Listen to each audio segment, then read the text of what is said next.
بسم اللہ الرحمن الرحیم۔ السلام علیکم ورحمۃ اللہ وبرکاتہ۔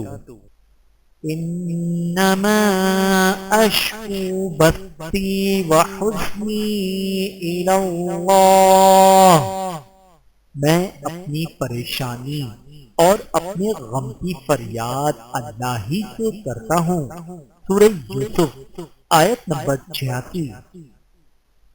سبحانك فقنا عذاب النار، پاک ہے تیری ذات، پس بچا تو ہمیں آگ کے عذاب سے۔ سورہ آل عمران آیت نمبر 191۔ معاملات میں آسانیاں مانگنے کی دعا۔ ربی یسر ولا تعسر وتمم بالخیر وبک نستعین،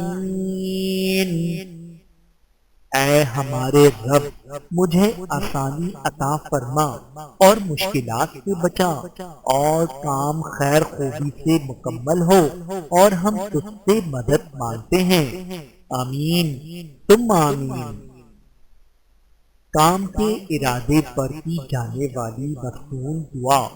رسول اللہ صلی اللہ علیہ وآلہ وسلم جب کسی کام کا ارادہ کرتے تو یہ دعا فرماتے: اللہم خر لی واختر لی، اے اللہ میرے لیے بہتر کا انتخاب فرما اور میرے لیے بہتر پسند فرما۔ بحوالہ سنن ترمذی حدیث نمبر 3516۔ اسے استخارہ کی مختصر دعا بھی کہا جاتا ہے۔ یا مسبب الاسباب سبب لی الخیر، اے اسباب پیدا کرنے والے میرے لیے بہتر اسباب پیدا کر۔ آمین۔ یا رب مجھے شیطانی وسوسوں سے بچا۔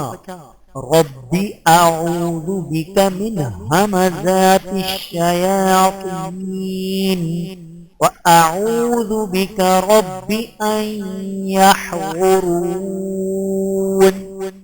اے میرے پروردگار میں تیری پناہ مانگتا ہوں شیطان کے وسوسوں سے، اور تیری پناہ مانگتا ہوں اے پروردگار اس سے کہ وہ میرے پاس آئیں۔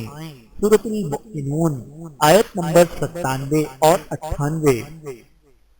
حضرت سلیمان علیہ السلام کی ایک دعا: رب اوزعنی ان اشکر نعمتک التي انعمت علی وعلى والدی وان اعمل صالحا ترضاه وَأَدْخِلْنِي بِرَحْمَتِكَ فِي عِبَادِكَ الصَّالِحِينَ،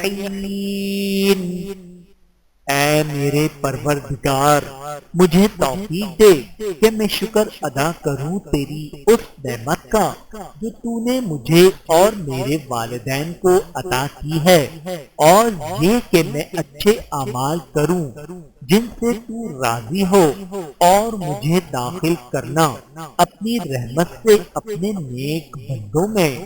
سورۃ النمل آیت نمبر 19۔ ربنا آمنا فاغفر لنا وارحمنا وانت خیر الراحمین، اے ہمارے پروردگار ہم ایمان لائے، ہمیں معاف کر دے، ہم پر رحم فرما، تو سب سے بڑا مہربان ہے۔ سورۃ المؤمنون آیت نمبر 109۔ اللہ تعالیٰ سے دعا ہے کہ اللہ تعالیٰ ہم سب کو سمجھنے کی اور عمل کرنے کی توفیق عطا فرمائے۔ آمین ثم آمین۔